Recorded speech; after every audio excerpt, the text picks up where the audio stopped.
You never imagine the places you go or the people you meet will change you forever.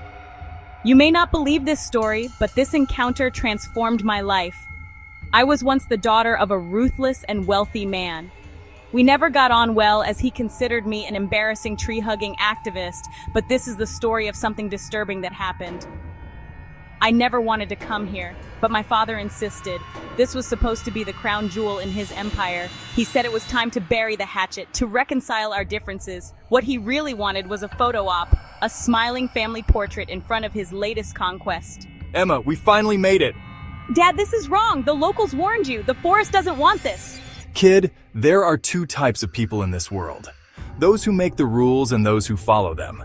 I make the rules, that's why I make the money. The locals will thank us someday. Jobs, progress, they'll soon come around.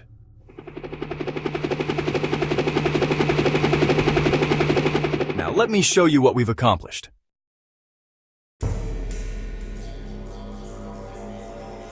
You are Mr. Hollis' daughter, aren't you? You are the environmental activist. Yes, unfortunately, I am his daughter. You should convince him to leave. The forest doesn't forgive, and it doesn't forget. You mean Curupira? That's just a myth. I'm afraid the oil companies are going to make too much money to be scared off by a local myth.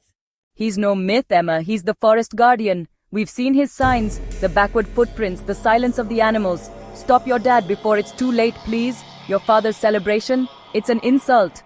He won't listen. Then the forest will make him.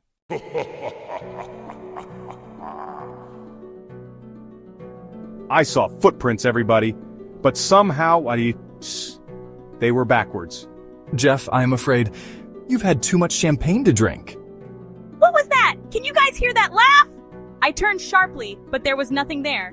I looked down and noticed faint impressions in the dirt backward footprints leading toward the clearing. The music began to distort, warping unnaturally. Our guests exchanged uneasy glances as a chilly breeze sweeps through the area.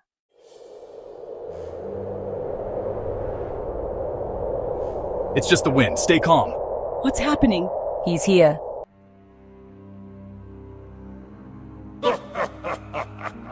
Curupira is here. Hollis, this forest was not yours to take. The locals warned you. Even your daughter warned you, but you listen only to your own greed. This is my land. I must have had too much to drink. You are not real. You're just a myth.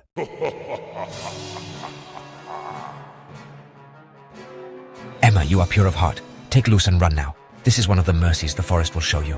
Run! I ran with Luce, and we stumbled upon a narrow path lit by fireflies. As we follow it, the sounds of destruction and screaming fade behind us. Curupira's chilling laughter echoed in the distance.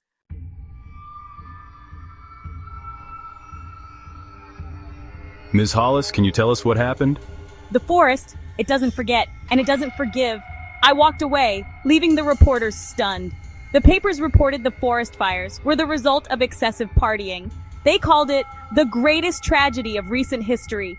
The locals 2 years after still avoid the campsite. Curupira's spear is still stuck firmly in the ground, marking his territory. What happened that day still sends shivers down my spine. Nature had enough and sent a malevolent entity to avenge it. I can still hear the screams. I can still smell the sickening smell of blood and smoke in the air. I see the forest when I close my eyes. But all you have heard so far is not the story I wanted to tell. So hold on, we are almost there.